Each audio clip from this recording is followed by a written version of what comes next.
Hello and welcome to another Steer Your Career podcast. I'm really excited to have on the podcast a guy with a fantastic name. I'm excited to have Al D here on the podcast. Al is a talent and leadership development consultant. He's a founder of The Edge of Work. It's a leadership development firm that helps organizations develop their leaders for today's world of work. Al is also the host of his own podcast, The Edge of Work, where I've listened to some of his podcasts myself. And it's a podcast about the future of work and leadership. Al and I met on LinkedIn after I've heard former colleagues talk very positively about Al and his presentations he's done in business schools and elsewhere. And I'm really excited to have Al on the podcast today. So, Al, please share with our Steer Your Career audience a little bit more about you. Alan, thank you so much for having me. It's great to be here with you and your listeners. So I think you did a pretty good introduction about me. I think parts, maybe something that I think you and I both probably share in common is that one of the things that I'm super passionate about is helping people discover what's inside of them that they can use to create an impact through their work and their career. And it's something that's just kind of been a common theme in my life. I know that sounds pretty philosophical, knowing that I've lived for 30 some odd years. But I mean, I even trace it back to just starting off playing team sports growing up in terms of the different roles that I played, in terms of being on a team and wanting to try to help other people be successful, just as I was trying to be successful. But I think that has obviously morphed and evolved over the years and come in a couple different manners and fashions to the work that I do today. But I think similarly to the people that listen to this podcast, I really am one of those people who look, like nobody, I don't think anyone really goes to work each day wanting to do a bad job. I think we all want to do a good job. And I think one of the things that I've always been fascinated by is how do we get the right people in the right opportunities so that they contribute in the highest possible manner. And that's something that I've been thinking about throughout the course of my career. And now I get to just do it in my day job. Excited to be here and to chat more.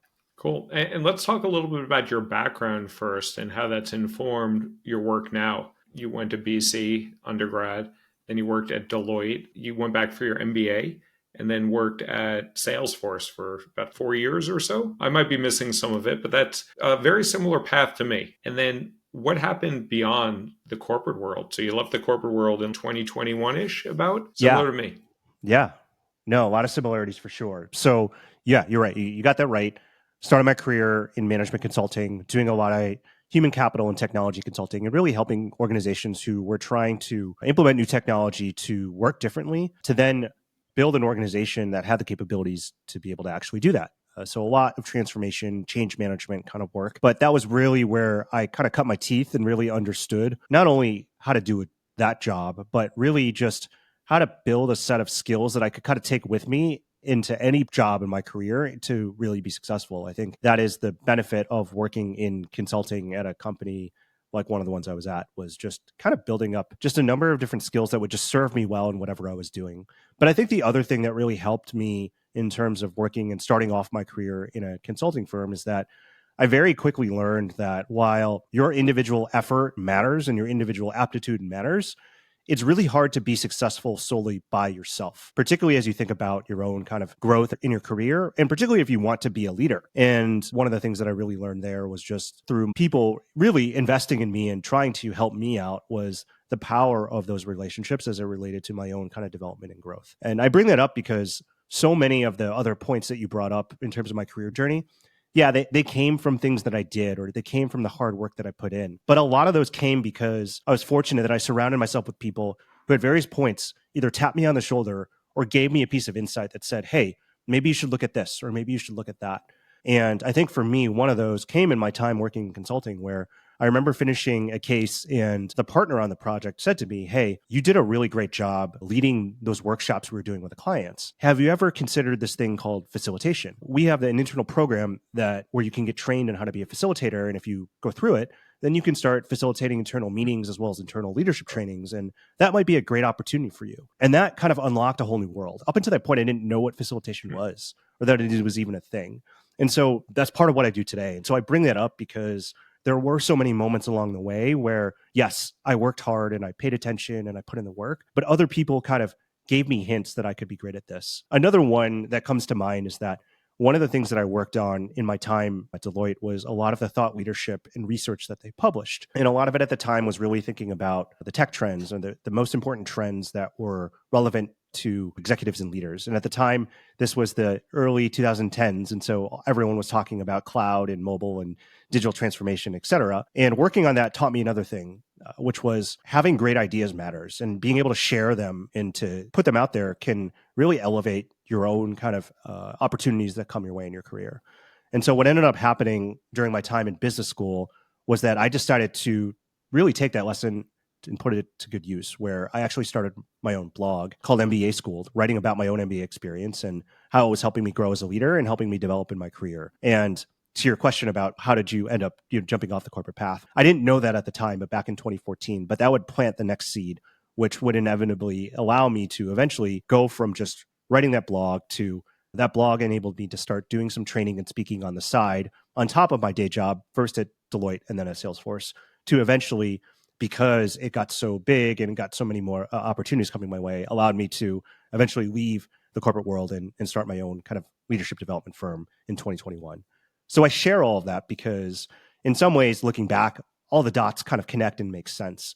But there were so many points along the way where it couldn't have been just something about me. I mean, yes, it had to be me putting in the work, but there were various points and moments where other people kind of helped facilitate that. And so in many ways makes sense now. And during those moments, I didn't necessarily always know what was going on. I think it's just a good reminder that you don't have to have it all figured out, but it certainly helps to pay attention and surround yourself with other people who can give you good feedback. Yeah, I think it's so critical about who you're surrounded by, the influences that we're fortunate to have or not have based on proximity and other things. MBA Schooled, talk a little bit about that. I think you started that while you were at Flagler at UNC or after, but talk a little bit about the genesis of that, what you're hoping to do with that. And I think you're still working on it, I believe. Sure. So when I was in business school, for those who know anything about the MBA experience, when you go full time, it's a 2-year program. And so during my second year of business school, at that point, I kind of knew what I was doing from a career standpoint in terms of returning to Deloitte. So I had a bunch of free time. And so I just decided to start writing a blog about my MBA experience and how it was helping me kind of grow in my career and up level as a leader. And so I did it for fun, honestly, because like I was saying before, I kind of knew that through my experiences working at Deloitte that having good ideas mattered. And when you can share them with other people, it can be helpful, but it also can get you other opportunities. And for me at that time, I wanted to write about it because I felt like there were so many experiences during my time in business school where I really could have used some insight in terms of how is this thing I'm facing right now am I going to overcome it? Or how is it going to help me as I kind of continue to grow in my career? And the reality of it is that whatever I was experiencing was not something that only I was experiencing. There were other people who were experiencing the same things. And so it started honestly just as a way for me to kind of codify my own learnings, but also to hopefully share them so that they could be beneficial for other people. And so I just kept up with it because I enjoyed writing and I enjoyed writing about my experiences. And over time, I started expanding into just other areas as not just the MBA in terms of writing about career development, writing about how to develop as a leader, all of those types of things. And I think, again, part of it really does speak to just the impact of compounding in terms of when you can do something consistently, repeatedly at a high level that you're continuing to get better at, eventually good things happen. And for me, what ended up happening was that a number of organizations, both employers as well as MBA programs, started reaching out to me, asking me to do trainings and talks for their employees and students. And so, in many ways, the blog was a way for me to expand my surface area for opportunities to kind of come my way. And getting those opportunities on top, they were always on the side, kind of outside of my core day job, which I very much liked, but there were just other great opportunities for me to continue to kind of build skills as well as do interesting things and meet other interesting people. And so over time, that just grew and grew. In 2020, I ended up publishing a book, and then the pandemic hit. And when the pandemic hit, what ended up happening is that my side business kind of took off in the sense that there was a lot of demand and interest for people who could do trainings virtually. And so for about the first year of the pandemic, I tried to do a full-time day job. On top of trying to do a full-time day job, I was also doing what now was amounting to a full-time side hustle. And after about a year of trying to do both, I just decided I really only wanted to do one job. And at that point, I had been writing the blog for about 5 years. I had been doing kind of speaking and training for about 4.5 years on the side. And I just kind of got to a point where even though I was liking what I was doing in my day job, what was interesting to me outside of my day job was way more interesting to me than what I was doing in my day job.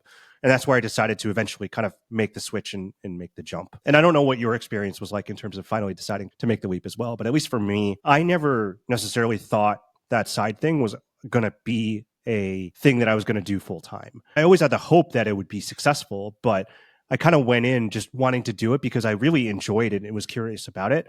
And I think that helped a lot in terms of now running this business because I never went in with the intention that I was going to be a thing. Also, for that point, the fact that I jumped when I did, I wasn't starting from scratch. I had kind of tested and iterated and learned for 5 years before finally taking the plunge. And so that really was something that really just started from following my curiosity and trying to produce something that could be of value to other people, not to mention just something that was allowing me to kind of build a skill and develop in terms of just wanting to be a better writer. So that's the story behind MBA School. Did you start that as a side hustle at Deloitte or at Salesforce, or while you were in the MBA program being sponsored by Deloitte? Yeah, I started the blog when I was in business Good. school. So it was like during my Got second year it. of business And then you school. Yeah. continued it when you went back to Deloitte Yep. and through Salesforce. And you use that kind of as your platform and your side business, your side hustle, which has now become your full time. Yes. Okay, cool. And talk a little bit about what you're doing now full time, where this has evolved to,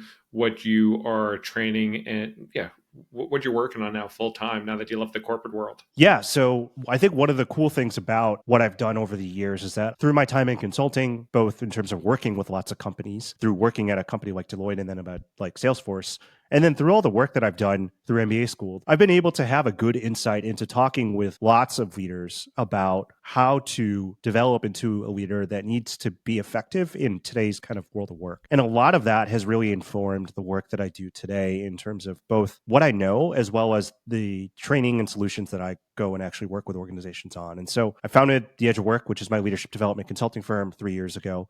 And I work with a lot of organizations to develop their leaders through different learning and leadership development programs. And a lot of the work I do really centers on how you give people and help them develop the human skills that they need in order to lead effectively in today's workplace. I think that what's interesting about today when it comes to leadership is that while we absolutely do need leaders, we also need more people just demonstrating leadership. So much of our work today is interconnected and integrated, and many of us have to work in roles where we're constantly working with and alongside other people.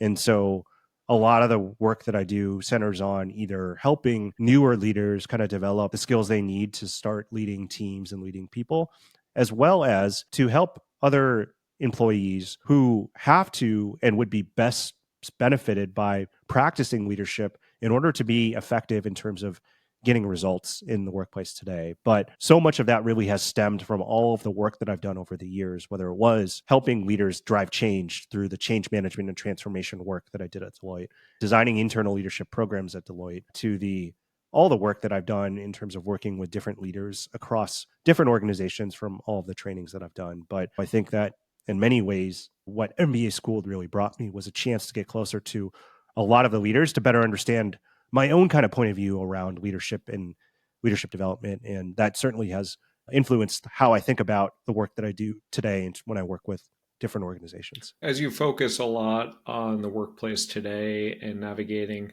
a changing workplace with AI really disrupting a lot of things in terms of productivity and efficiencies, what do you think are some of the major changes in today's workplace that are different from earlier in your career?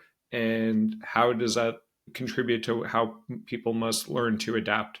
Yeah, it's a good question. So I think the first thing is just some of the expectations about we think about in terms of work and careers have changed even since I entered the workplace. So I entered the workplace in 2009, 2010. And just as a very simple example, I remember going to company presentations back during my senior year. And in any company presentation, it was kind of a bullet point on the slide about work-life balance and employee wellness. I don't think if an employer is going on campus today, if they did that, they would get many people coming to their company presentation. It's just the Overton window has moved significantly when it comes to that conversation. So I think that's one piece that jumps out to me as what's different about the workplace today that wasn't necessarily true when I started. I think the other thing, which I think was evolving, but I think is more specific today, is that we're at a point today where you are in life, what you want out of your career, and where you see yourself growing. At one point in time, all those things tended to be in lockstep with each other. And today they can be completely different.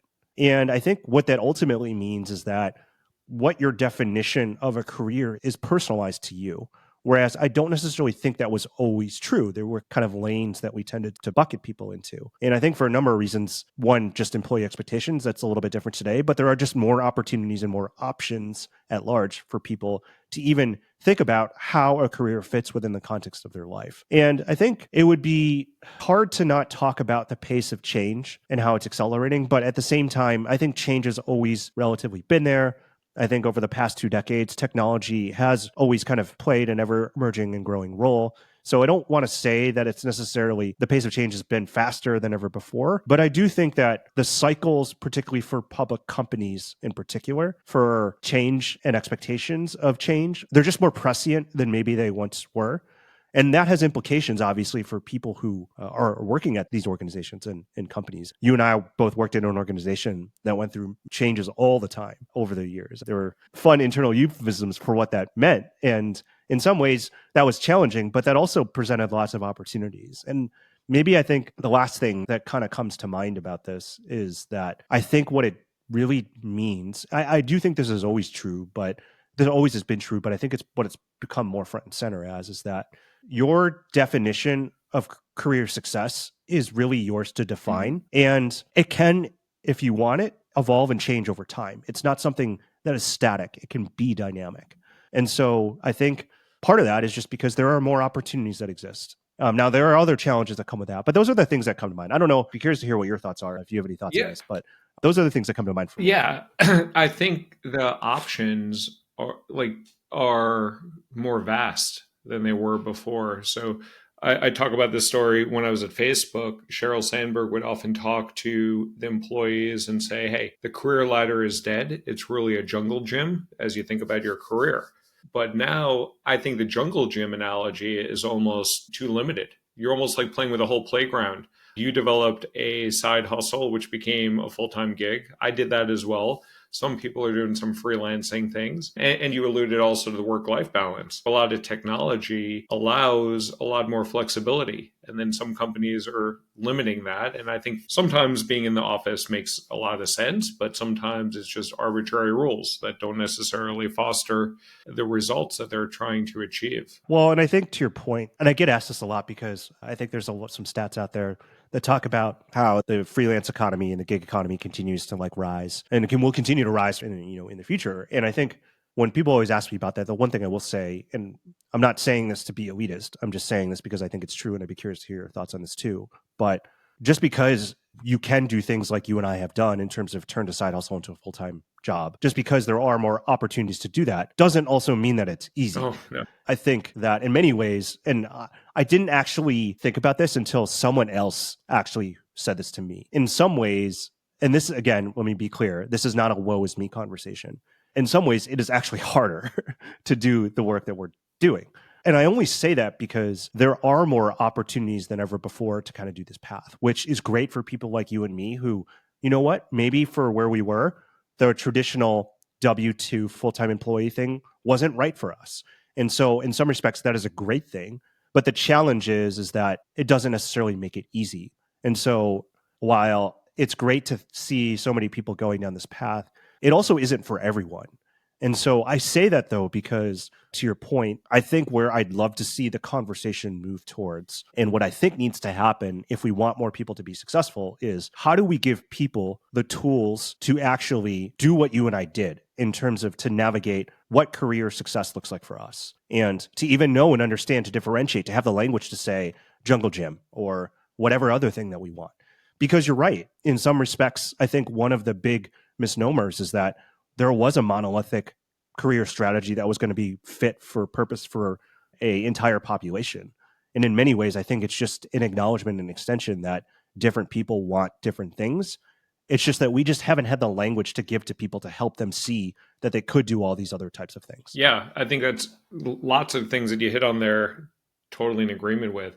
The entrepreneurship path is definitely a hell of a lot harder, and the work life balance isn't as great as people think, especially as you're investing on building the business. I'm working 17-hour days now. I'm making less money than I did back when I worked in minor league baseball. But the fruits of the labor will pay off, and I'm confident about that. Also, another thing that you were referring to is the fact that you started it as a side hustle. I started as a side hustle. It helped to mitigate some risk as well.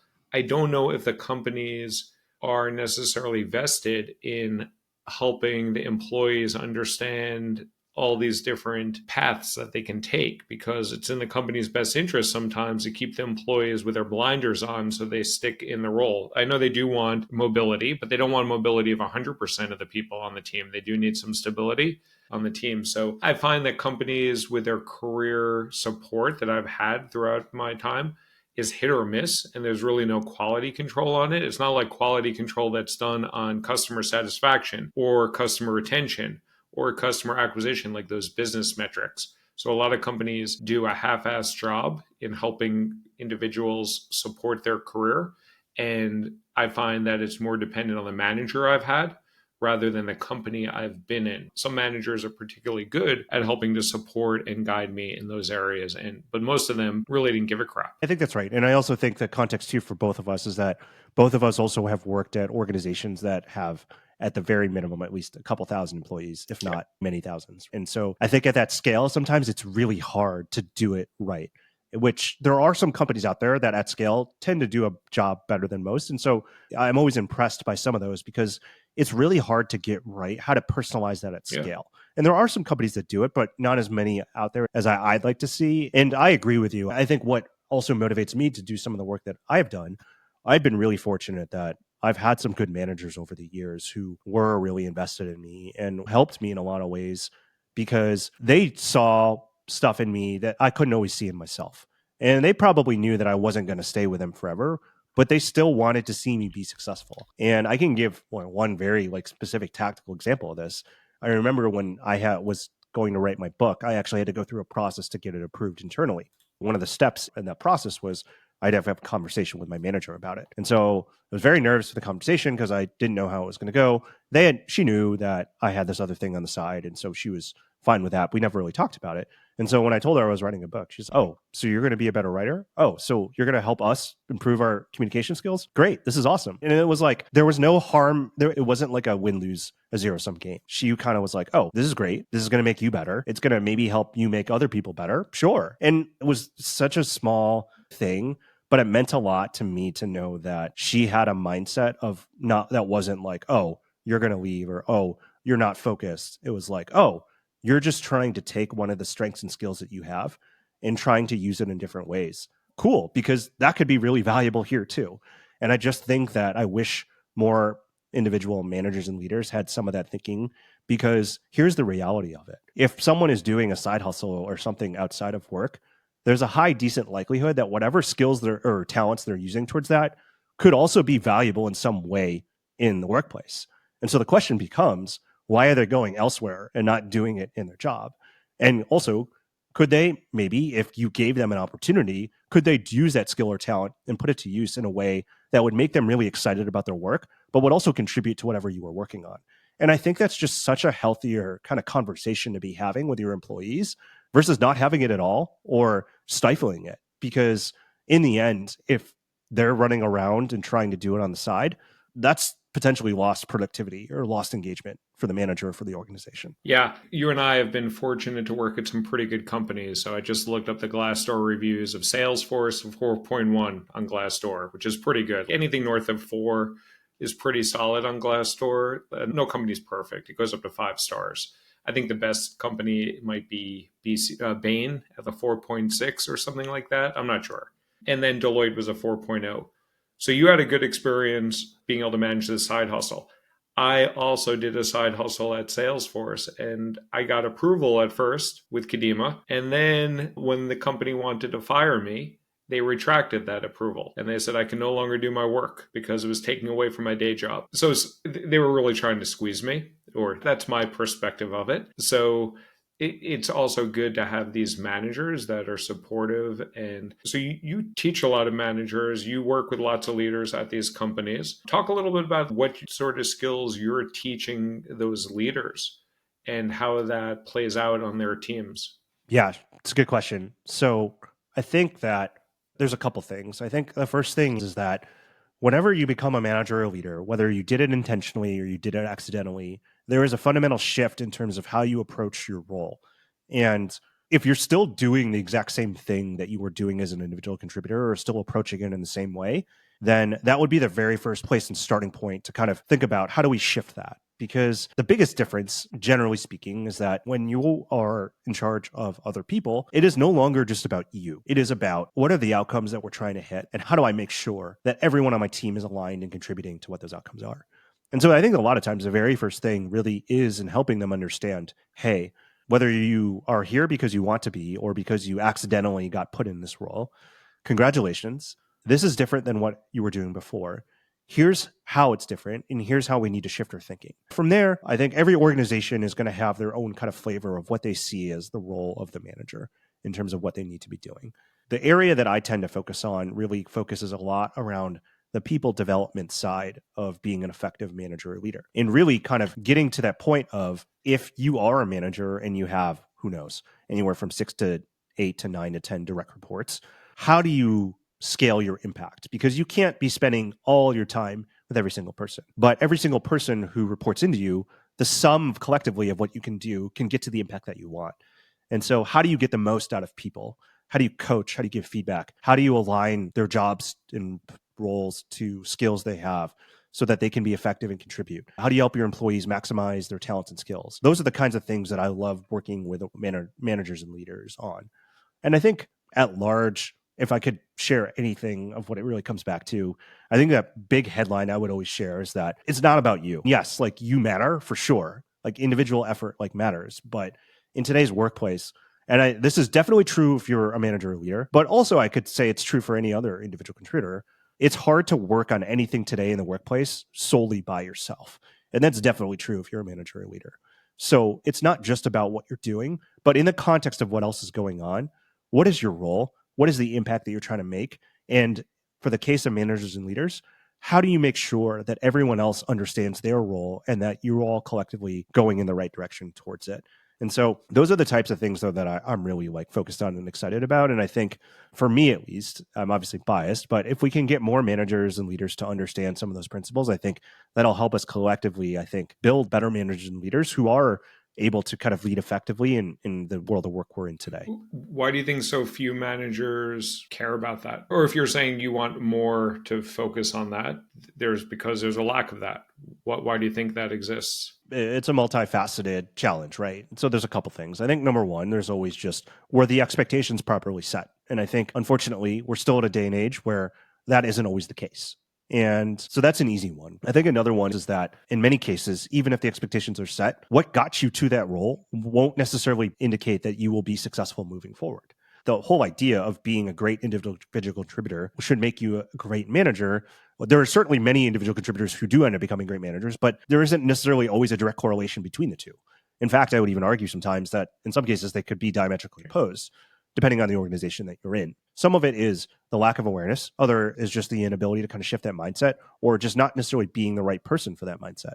Maybe a third is around lack of accountability to that. There are a lot of organizations, I think maybe this is probably true, I think, for many of the organizations that we've worked at, where being a manager doesn't mean you just manage. It usually means you still have some IC work that you have to do. And at the end of the day, when push comes to shove in many organizations, between being a manager and getting IC work done, most people are always going to default to the thing that they're rewarded more for.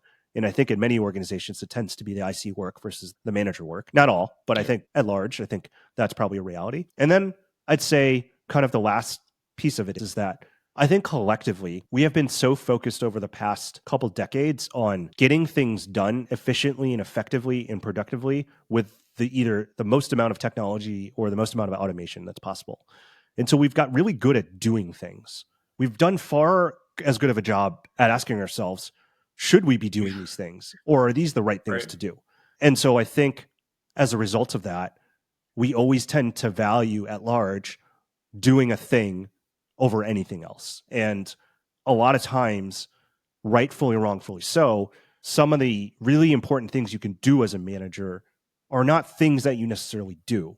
It's things like thinking, not doing something and choosing to say no to something, giving people space, not holding that meeting, listening. And we just don't necessarily value those activities just in the same way as we do in terms of quote unquote getting shit done. Yeah. And that point that you made on the accountability, I think that is a big part of it. And a Yeah. lot of the organizations that we worked at, they would track and measure how you were as a manager. They would ask a lot of the good questions about psychological safety and coaching and micromanaging. And they would get that data. And then they would do nothing with that data. In fact, Google, we Yeah. were until like I think 2015 or 16, we were forbidden from even using our manager feedback survey in our performance write up to say that would be biased and it just shows that the team likes you and it's not doesn't mean that you're a good manager. Even though the Google's research did the analysis of these are the attributes that make a good manager. So it comes down to that accountability. And a question for you, and a reason why I kind of shy away from the corporate work. I know you like that space. I was fortunate enough to get leadership training at a lot of these companies. It was great. I learned a lot from it and I implemented a lot. But I found that not everybody in that room, when I was in a room full of leaders, maybe it was being trained 20 or 30 leaders, not everyone took it seriously. Very few people took it seriously.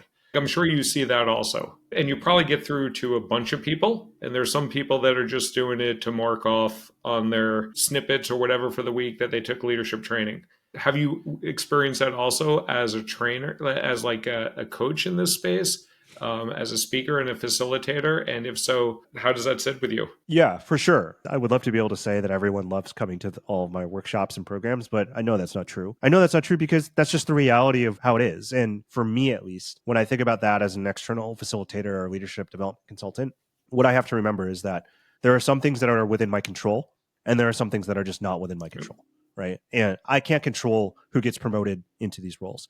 I can't control what someone else has got on their to-do list for that week or that day. What I can control is when they show up in that room, that I can make an invitation to them for the time that they will be there, that I will give them the space and opportunities to try stuff out, to take new learnings home, to share their experiences, so that if they choose to, they can make new changes or take on new behaviors that will help them be better and more effective at what they do. And that's the best in a lot of cases that I can do. But I think what you're ultimately getting at speaks to some real challenges in terms of at the end of the day, like it's one of those things where it's like you can, as the expression goes, you can lead a horse to water, but you can't make him Yep. drink. I have no evidence of this, but I want to say we'll call it 30%, 25 to 30% of being a good manager is giving a damn about being a good Yeah. manager. Like I will say, in all the programs that I've run, I have met very few people who truly, genuinely wanted to be a good people manager, even if they weren't great at it, who didn't get Yep. better. And so I think part of it really is the right person in the role. Because if you want to get better, if you want to be a good manager, I think there are enough tools and resources there in today's day and age. Forget me, just in general, that you could actually do that in your organization. And so for some people, I can't necessarily fault them because they maybe weren't necessarily the best person for the role. The accountability piece kind of comes into it as well. I work with some organizations where there thankfully is an accountability mechanism in that if you are not performing once you get to this role, then you will have to find other opportunities. And so that certainly can help at times in terms of you tend to kind of weed out people that either don't want to be there or people that can't do the role for whatever reason that it is. And that's okay. And I think that is maybe a failing on our part collectively of as much as we care about getting the right people into the manager role, we should also care about for the people who decide to opt out of becoming a people manager, we should be investing just as much in making sure that they can find opportunities to use their talents and skills. Because I bet a hell of a lot of them are incredibly talented. They just may not be a great fit for the role. Yeah, the promotion path being only leading to management is not a good outcome. And that's one of the things I Right. appreciated when I first went to Google. It was the first time I saw that people were able to actually Yeah. rise in the ranks as an IC, individual contributor, whereas Amex, Yep. even though I personally like management and it was no problem with me, there were people that were rising in the ranks there that purely were doing it to get a promotion. At Right. Google, that happens too. Every organization that happens. I think I got what you have now. Cool, Al. Before the two of us cough up a lung, we are running low on time. So I have two final questions for you. You shed lots of light on here about leadership and career development and playing to your strengths. But what's one last piece of sick career advice you want to leave our audience with today? So I'm going to share a piece of advice that I got in my MBA internship. One of the best managers I ever had was when I was an MBA intern at Salesforce. And I think on the very last day, he said something to me that has stuck with me to this day, where he said, I know that you're going to be successful in whatever you do, but if you can do one thing that I think would help you in your career, it would be this. Go and figure out the difference for you between winning and success. Winning has a defined binary outcome, right? Just like in sports, except if you tie. But generally speaking, you either win or you lose. But success is different. Success is a little bit more nebulous. You don't really know what that means. You have to go and define it for yourself. And so if you only focus on winning, I think you'll find that you may not always necessarily be fulfilled and happy. But if you can take time to figure out what success means, and as time evolves, continue to figure out what that means, he said, I think you're going to find that you're going to really do some really impactful and meaningful work for yourself. And so if there was any piece of career advice I could give, it'd be go find out the definition for you in this moment, the difference between winning and success. And I think it's a really important distinction to make. I know that the people who listen to this podcast are very driven. They're very motivated to be successful. And a lot of times, in order to be successful, there is an element of winning that is involved in it. But if you just focus on those achievements, on those outcomes, I think it can get very easy to maybe never feel like you're achieving fully what you want. And so go understand what winning and success means and define it for yourself. Interesting. And once you're winning, there's nowhere else to go. And with success, there's Right. always more success to aspire to and to continue to push you forward. Yeah. And I think too, what it made me do is to appreciate not so much just the outcome, the steps in the journey along the way. And it is very easy, particularly as you quote unquote get older, to lose sight of that. But it's really helped me keep a healthy check and to make me more grateful for all the little things that are happening in my day-to-day work now. And it has also given me an invitation to consistently revisit what success means, to make sure that given where I am in life, that still applies. And if I need to change it, then I can opt into that. Yeah, I think it can be a moving target, but it is good to know where you're headed to now, but you can change that North Star. Cool. Last question I have for you, Al. If people want to follow you, learn more from you, where can they find you? Thank you. They can find me on LinkedIn. Al D is my name. And they can also just check me out, the Edge of Work podcast, wherever you get your podcasts. Awesome, Al. Thank you for sharing some of your tips and wisdom here. And I appreciate you joining. Thank you so much for your time, your advice, and the good work and insights that you put out there. So I appreciate you. Alan, it's been a pleasure. Thank you so much.